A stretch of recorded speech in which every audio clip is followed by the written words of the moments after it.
السلام علیکم ورحمۃ اللہ وبرکاتہ۔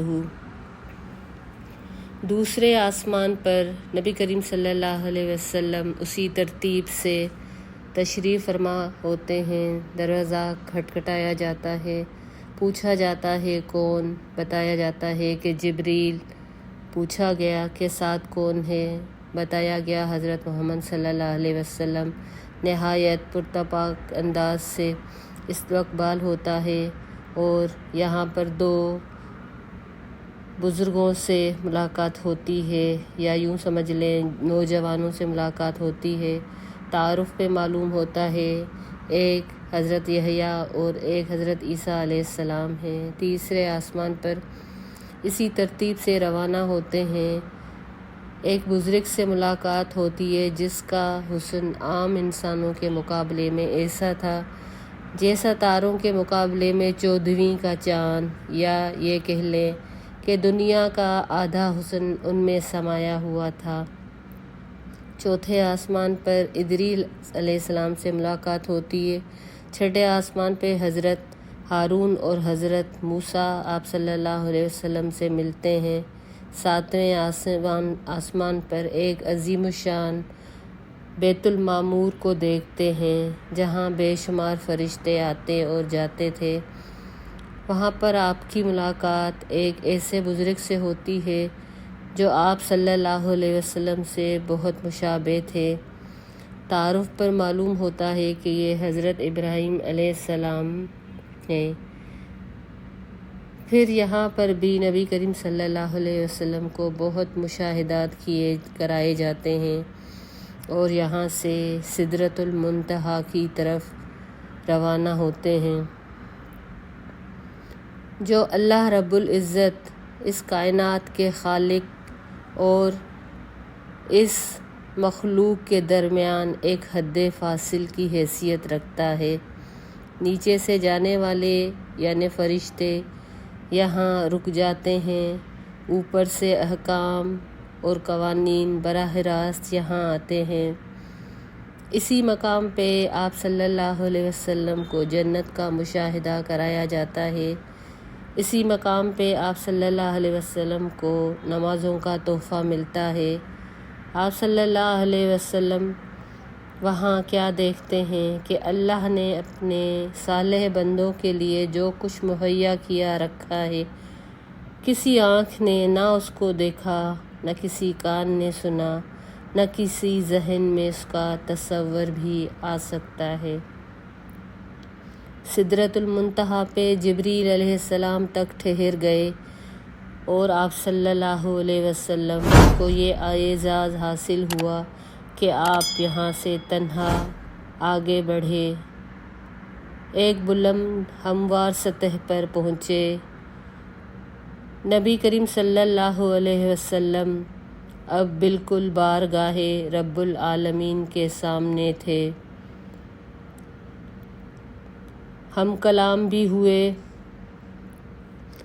اور کچھ تحائف بھی امت کے لیے وہاں پر نبی کریم صلی اللہ علیہ وسلم کو عطا کیے گئے کہ ہر روز 50 نمازیں فرض کی گئیں۔ سورہ بقرہ کی آخری 2 آیتیں بھی یہیں پر آپ کو انعام کے طور پہ اور امت کو ایک انعام کے طور پہ عطا کی گئیں۔ یہاں پر ہی شرک کے سوا سب گناہوں کی بخشش کا امکان ظاہر کیا گیا اور یہیں پر ارشاد ہوا کہ جو شخص نیکی کا ارادہ کرتا ہے تو اس کے حق میں ایک نیکی لکھ دی جاتی ہے، جب اس پر عمل کرتا ہے تو 10 نیکیاں لکھ دی جاتی ہیں۔ جو برائی کا ارادہ کرتا ہے تو اس کے خلاف کچھ بھی نہیں لکھا جاتا، یہاں تک کہ وہ برائی کر لے اور اس پر عمل کر لے تب بھی ایک ہی برائی لکھی جاتی ہے۔ یہاں سے نبی کریم صلی اللہ علیہ وسلم نیچے اترتے ہیں، حضرت موسیٰ سے ملاقات ہوتی ہے تو ساری روداد ان کو سناتے ہیں تو وہ کہتے ہیں کہ میں بنی اسرائیل کا تلخ تجربہ رکھتا ہوں، میرا اندازہ ہے کہ آپ صلی اللہ علیہ وسلم کی امت 50 نمازوں کی پابندی نہیں کر سکتی۔ جائیے اور کمی کے لیے عرض کیجیے۔ آپ صلی اللہ علیہ وسلم واپس تشریف لے گئے۔ اللہ رب العالمین نے 10 نمازیں کم کر دی۔ واپس آتے ہیں، حضرت موسیٰ پھر وہی بات دہراتے ہیں۔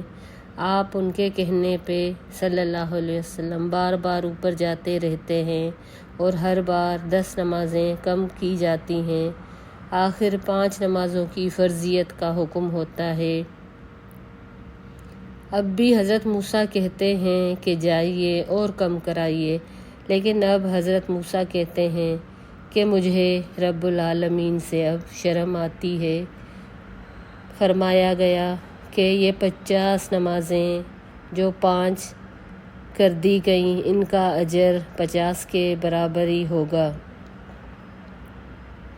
آپ صلی اللہ علیہ وسلم یہاں سے واپس آتے ہیں تو کہا جاتا ہے، یہ معروف ہے کہ پھر تمام پیغمبروں کی جماعت کرائی اور ان کو بتایا کہ اس طرح نمازیں میری امت پہ فرض کی گئی ہیں۔ نبی کریم صلی اللہ علیہ وسلم صبح سب سے پہلے اپنی چچا زاد بہن ام ہانی کو یہ رودات سناتے ہیں جب وہ اسی طرح فلسطین سے بیت المقدس سے براق پہ چڑھ کے واپس مکہ پہنچتے ہیں۔ تو وہ باہر نکلتے ہیں، لیکن ام ہانی ان کی چادر پکڑ لیتی ہیں اور کہتی ہیں، خدا کے لیے لوگوں کو یہ قصہ نہ سنائیے، وہ آپ کا مذاق اڑائیں گے اور ایک شوشہ ان کے ہاتھ میں آ جائے گا۔ مگر آپ صلی اللہ علیہ وسلم یہ کہتے ہوئے باہر نکل گئے کہ آج کی رات بیت المقدس گیا تھا۔ بیت المقدس لوگوں نے پوچھا کہ راتوں رات کیسے واپس آ گئے اور صبح یہاں موجود ہیں؟ فرمایا کہ ہاں، قوم کو جمع کرو، سب کے سامنے یہی بات کہوں گا۔ اب ابو جہل کو یہ مشغلہ مل گیا، آوازیں دے دے کر لوگوں کو جمع کر لیا اور کہا، اب بتاؤ۔ تو آپ صلی اللہ علیہ وسلم نے سب لوگوں کے سامنے یہ واقعہ بیان کیا۔ اصل میں ام ہانی نے ان کو منع کیا، لیکن یہ باہر جیسے ہی نکلے حرم میں ابو جہل سے مدبھیڑ ہو گئی۔ بہرحال لوگوں نے مذاق اڑانا شروع کر دیا جیسا کہ ان کا شیوا ہی تھا۔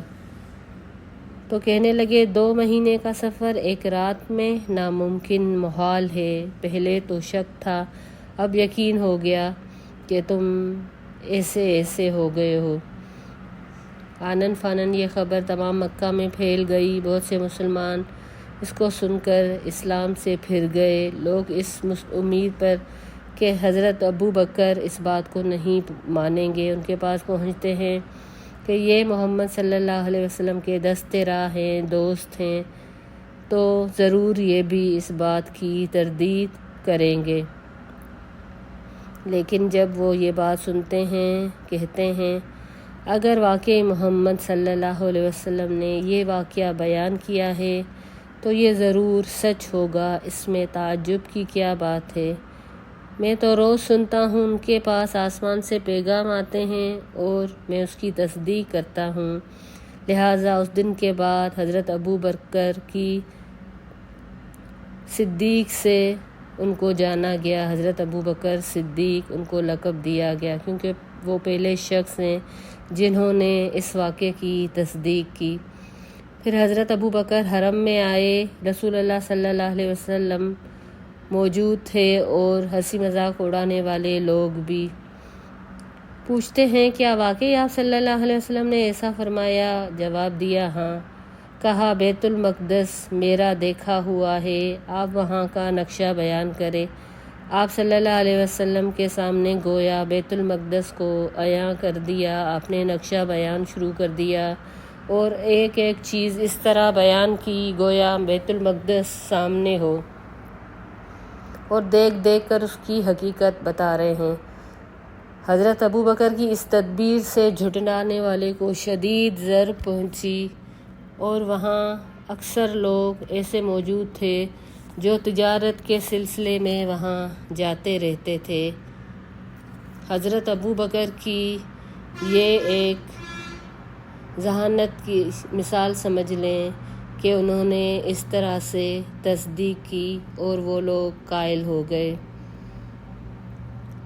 اب وہ مزید اس بات کا ثبوت مانگنے لگے۔ فرمایا جاتے ہوئے فلاں مقام پہ فلاں قافلے پر سے گزرا جس کے پاس یہ سامان موجود تھا۔ قافلے والوں کے اونٹ براق سے ڈر کے ایک اونٹ فلاں وادی کی طرف بھاگ نکلا۔ میں نے قافلے والوں کو اس کا پتہ دیا۔ واپسی پہ فلاں وادی میں فلاں قبیلے کا قافلہ مجھے ملا۔ سب لوگ سو رہے تھے۔ میں نے ان کے برتن سے پانی کیا اور اس بات کی علامت چھوڑ دی کہ اس سے پانی پیا گیا ہے۔ اور ایسے ہی کچھ اور پتے آپ صلی اللہ علیہ وسلم نے دیے اور بعد میں آنے والے قافلوں نے تصدیق کی۔ اس طرح سب کی زبانیں بند ہو گئی اور دل یہی سوچتے رہے کہ یہ کیسے ہوا۔ آج بھی بہت سارے لوگ یہ سوچتے ہیں کہ یہ کیسے ہوا۔ تو یہ اللہ کی ذات، رب عالی شان کی ذات ہے جو اپنے فیصلوں پہ قادر ہے، اور وہ جب چاہتا ہے کسی بھی امر کے لیے تو فرماتا ہے کہ کن، تو وہ ہو جاتا ہے۔ تو اللہ جو اس کائنات کو چلانے والا، آسمانوں کو تھامے ہوئے ہے، وہ اللہ جو زمین پر اس کو گرنے سے روکے ہوئے ہے، تو اللہ کیوں کر اس بات پر قادر نہیں کہ راتوں رات اپنے پیغمبر کو 7ویں آسمان پر بلائے اور اپنے مشاہدات کرائیں۔